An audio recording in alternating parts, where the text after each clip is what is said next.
Hello ने sir, welcome back to एसबराइट Tata investing. So इस वीडियो में हम यहाँ पे क्वार्टर टू के कुछ इंपॉर्टेंट यहाँ पे रिजल्ट्स आए हैं, तो उनको यहाँ पे स्टडी कर लेते हैं। सो इवनिंग आप you will get by 10 PM, ठीक है। सो आपको यहाँ पे मतलब डेली जो भी वीडियोस है वो यहाँ पे मिलते रहेंगे। सो चैनल को यहाँ पे जरूर यहाँ पे सब्सक्राइब कर लीजिएगा और इंस्टाग्राम पे भी हमें फॉलो कर लीजिएगा। परसिस्टेंट के यहाँ पे रिजल्ट्स आइए क्वार्टर टू के रिजल्ट्स, ठीक है। सो परसिस्टेंट के रिजल्ट्स की अगर बात करें तो नेट प्रॉफिट 10% अप है, ठीक है, क्वार्टर ऑन क्वार्टर। और ईयर ऑन ईयर की अगर बात करें तो 44% जंप है प्रॉफिट में, ठीक है।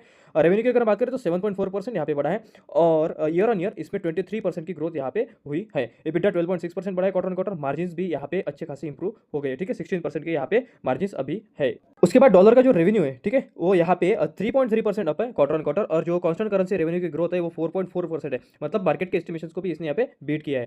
लेकिन मार्केट ने क्या एस्टिमेट किया था? मार्केट ने एस्टिमेट किया था कि आएंगे प्रॉफिट 436 करोड़, आए कितने 471 करोड़। रेवेन्यू आएगा 3521 करोड़, आए कितना 3580 करोड़। एबिटा यहाँ पे मार्केट ने एक्सपेक्ट किया था कि आएगा 552 करोड़, आया कितना 583 करोड़। और मार्जिन आएंगे 15.7% के, आए कितने 16.3 करोड़। तो कंपनी के रिजल्ट्स ने मार्केट के एस्टिमेशन को यहाँ पे बीट किया है। और इसका जो भी प्रॉफिट और सेल्स यहाँ पे ऑल टाइम हाई के आसपास है, ठीक है। मतलब जो भी यहाँ पे कंपनी यहाँ पे प्रॉफिट यहाँ पे पोस्ट किया है, तो ये ऑल टाइम हाई और ऑल टाइम हाई सेल्स और ऑल टाइम हाई प्रॉफिट यहाँ पे पोस्ट किए। लेकिन स्टॉक अगर आपको ऑल टाइम हाई के लेवल्स के आसपास अगर नहीं मिल रहा है तो इसको आपको यहाँ पे सोचना चाहिए, ठीक है। सो ये स्टॉक ऑलरेडी यहाँ पे बीटन डाउन हो चुका है बिकॉज ऑफ द जो भी टैरिफ का इशू चल रहा है। तो इस स्टॉक को आप स्टडी कीजिए, ये मुझे एक वैल्यू बाइंग के मोड पे यहाँ पे दिखाई पड़ रहा है।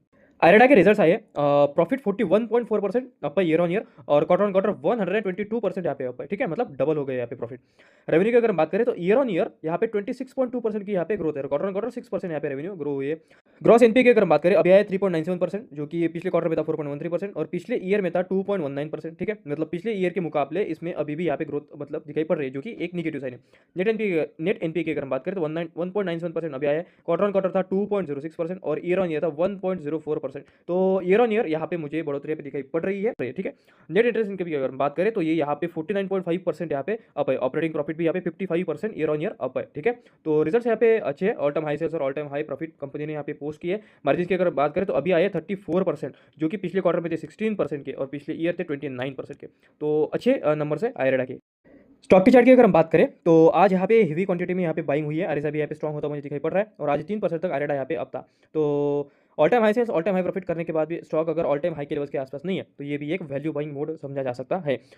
यथार्थ हॉस्पिटल को यहाँ पे आप स्टडी कीजिए, क्योंकि ऐसी न्यूज़ ऐसे रिपोर्ट्स यहाँ पे आ रहे हैं। क्योंकि इन मतलब विजय केडिया जो कि एक वेल नोन यहाँ पे इन्वेस्टर है, उन्होंने 1% का स्टेल क्वार्टर टू में यथार्थ हॉस्पिटल में उन्होंने यहाँ पे बाय किया है। आई गेस इसी कैंडल पे उन्होंने यहाँ पे बाय किया होगा, so as per my understanding, ठीक है। तो इस स्टॉक को आप स्टडी कीजिए आफ्टर गवर्नमेंट रिवाइजेस। तो उन्होंने जो भी उनके सेंट्रल गवर्नमेंट की जो भी पॉलिसी थी related to the hospital sector, उसके बाद यथार्थ हॉस्पिटल में बहुत ही अच्छा यहाँ पे मूव आया है और अभी भी स्टॉक इसके ऑल टाइम हाई के लेवल के आसपास यहाँ पे चल रहा है। तो इसको भी आप स्टडी कीजिए।